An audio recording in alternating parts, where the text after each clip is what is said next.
Markus pasal 8. Yesus memberi makan 4.000 orang lebih. Pada kesempatan lain, sejumlah besar orang berkumpul dan mereka tidak mempunyai makanan. Maka Yesus memanggil murid-muridnya dan berkata, "Aku merasa kasihan kepada orang banyak ini. Mereka sudah bersamaku selama 3 hari dan sekarang mereka tidak punya makanan. Aku tidak mau menyuruh mereka pulang dengan perut lapar, karena mereka bisa pingsan dalam perjalanan. Beberapa dari mereka datang dari tempat yang jauh." Lalu murid-muridnya menjawab, "Tetapi kita berada di tempat yang terpencil. Di mana kita bisa mendapatkan roti untuk orang sebanyak ini?" Lalu Yesus bertanya kepada mereka, "Berapa banyak roti yang kamu miliki?" Mereka menjawab, "Kami memiliki 7 roti. Kemudian Yesus menyuruh orang banyak itu duduk di tanah. Lalu ia mengambil ke-7 roti itu dan mengucap syukur kepada Allah. Setelah itu ia memecah-mecahkan roti itu dan memberikannya kepada murid-muridnya untuk dibagi-bagikan kepada orang banyak. Para murid pun melakukan seperti yang dikatakannya. Para murid juga mempunyai sedikit ikan kecil. Lalu Yesus juga mengucap syukur atas ikan itu dan menyuruh murid-muridnya untuk membagi-bagikan ikan itu kepada orang banyak.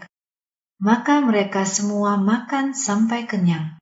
Kemudian para murid mengumpulkan sisa-sisa makanan dan terkumpullah 7 keranjang penuh. Saat itu kira-kira ada 4.000 orang laki-laki yang makan. Sesudah mereka makan, Yesus menyuruh mereka pulang. Setelah itu, Yesus segera naik ke perahu bersama murid-muridnya dan berlayar ke daerah Dalmanuta. Beberapa orang meragukan kekuasaan Yesus. Orang-orang Farisi datang kepada Yesus dan mengajukan pertanyaan-pertanyaan untuk mengujinya. Maka mereka meminta Yesus untuk membuat mujizat sebagai tanda ajaib dari Allah. Sambil menarik napas panjang, Yesus berkata, "Mengapa kamu meminta mujizat sebagai tanda? Aku mengatakan yang sebenarnya kepadamu. Mujizat seperti itu tidak akan pernah diberikan kepadamu." Kemudian Yesus meninggalkan mereka dan masuk ke perahu untuk pergi ke seberang danau. Murid-murid Yesus salah paham terhadap Dia. Waktu itu, para murid hanya memiliki sepotong roti di perahu karena mereka lupa membawa lebih banyak. Pada saat Yesus mengingatkan mereka, "Hati-hatilah, waspadalah terhadap ragi orang-orang Farisi dan ragi Herodes." Para murid pun mulai membicarakan maksud perkataannya. Mereka berkata satu sama lain, "Mungkin ia berkata begitu karena kita tidak mempunyai roti." Akan tetapi Yesus mengetahui apa yang sedang mereka bicarakan. Karena itu ia berkata kepada mereka, "Mengapa kamu membicarakan bahwa kamu tidak mempunyai roti? Apakah kamu masih belum mengerti? Sudah terlalu keraskah hatimu? Apakah kamu mempunyai mata yang tidak dapat melihat dan telinga yang tidak dapat mendengar? Tidak ingatkah kamu tentang apa yang telah aku lakukan sebelumnya ketika kita tidak mempunyai cukup roti? Aku memecah-mecahkan 5 roti untuk 5.000 orang. Berapa banyak sisa makanan yang kamu kumpulkan dalam keranjang?" Mereka menjawab, 12 keranjang. "Dan ketika aku memecah-mecahkan 7 roti untuk 4.000 orang, berapa sisa makanan yang kamu kumpulkan dalam keranjang?" Mereka menjawab, 7 keranjang. Lalu ia berkata kepada mereka, "Kamu mengingat hal-hal yang aku lakukan itu, tetapi mengapa kamu masih belum mengerti juga?" Yesus menyembuhkan orang buta di kota Betsaida. Ketika Yesus dan murid-muridnya tiba di kota Betsaida, beberapa orang mengantar seorang buta dan memohon kepada Yesus untuk menjamah orang itu. Yesus pun memegang tangan orang buta itu dan membawanya keluar desa. Setelah meludahi mata orang itu dan menjamahnya, Yesus bertanya, "Apakah kamu dapat melihat sekarang?" Orang itu memandang ke depan dan berkata, "Ya, aku dapat melihat orang-orang. Mereka terlihat seperti pohon berjalan-jalan." Sekali lagi Yesus meletakkan tangannya pada mata orang itu, dan orang itu membuka matanya lebar-lebar. Matanya sembuh, dan dia dapat melihat semuanya dengan jelas. Yesus menyuruh orang itu pulang ke rumahnya dan berkata, "Jangan masuk ke dalam desa." Yesus adalah Mesias. Kemudian Yesus dan murid-muridnya pergi ke desa-desa di sekitar kota Kaisarea Filipi. Dalam perjalanan, Yesus bertanya kepada murid-muridnya, "Kata orang, siapakah aku?"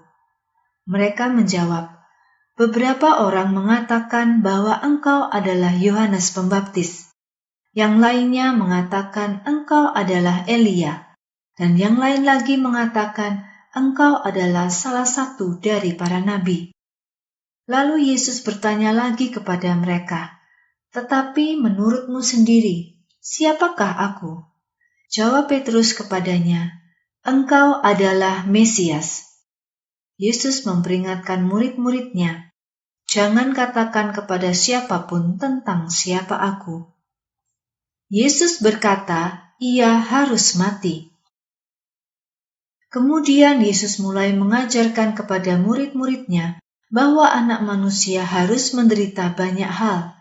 Ia akan ditolak oleh tua-tua Yahudi, imam-imam kepala, dan guru-guru Taurat. Ia juga berkata bahwa Anak Manusia akan dibunuh, tetapi pada hari yang ketiga ia akan dibangkitkan. Yesus memberitahu mereka semua tentang apa yang akan terjadi dengan terus terang. Akan tetapi Petrus menarik Yesus ke samping, jauh dari murid-murid lain untuk berbicara dengannya sendirian. Ia pun menegur Yesus karena berbicara demikian. Tetapi Yesus berbalik dan memandang murid-muridnya. Lalu ia menegur Petrus dan berkata, "Pergilah dariku, hai iblis. Kamu tidak peduli dengan hal-hal yang Allah perbuat. Kamu hanya peduli dengan persoalan manusia." Sesudah itu, Yesus memanggil orang banyak dan murid-muridnya. Ia berkata, "Jika ada orang yang mau mengikut aku, ia harus berhenti memikirkan dirinya sendiri dan keinginannya. Ia harus memikul salib yang diberikan kepadanya dan mengikut aku.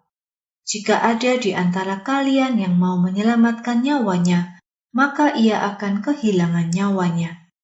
Tetapi jika kamu kehilangan nyawamu karena aku dan karena kabar baik, kamu justru akan diselamatkan. Sebab tidak ada gunanya kamu memiliki seluruh dunia jika kamu kehilangan hidupmu. Kamu tidak akan pernah bisa menebus kembali nyawamu." Orang-orang di zaman ini sangat berdosa dan tidak setia kepada Allah. Selama kamu hidup di antara mereka, jangan malu karena diriku dan ajaranku. Sebab jika itu terjadi, maka aku juga akan malu mengakuimu ketika aku datang dalam kemuliaan Bapa-Ku bersama para malaikat yang kudus.